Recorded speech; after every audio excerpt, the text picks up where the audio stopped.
And so it's very interesting once we get to know these different aspects of the consciousness signature, how we can look back at our lives and say, you know what, I really had a gut feeling that was the wrong thing to do, but I did it anyway. Maybe I need to pay more attention to that spark when I feel it, right? And this is really all that I'm doing, is helping pull these various aspects of who we are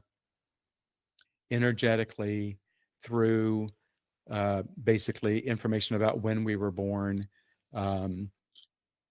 so that we can become more aligned with that, accept ourselves more, understand ourselves more, and then eventually get to a place where we can really appreciate ourselves. Because it's at that point where we realize that that thing that has weighed us down all our lives is actually a doorway into some kind of a strength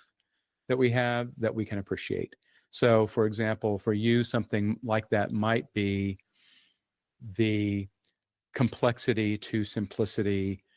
gateway that you have, which is,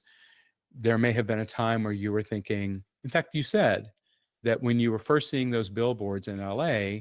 and you were seeing that it might be possible to make a living as a YouTuber, that that kind of felt out of reach. And that what might have felt out of reach about it was, how do I even begin to start to figure out how to do that, right? So there's a sense of, it's really very, very complex. And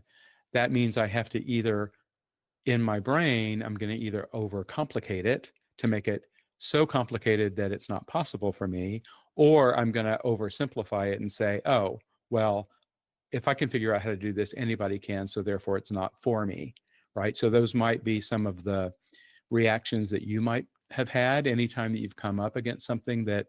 you felt called to, but you resisted.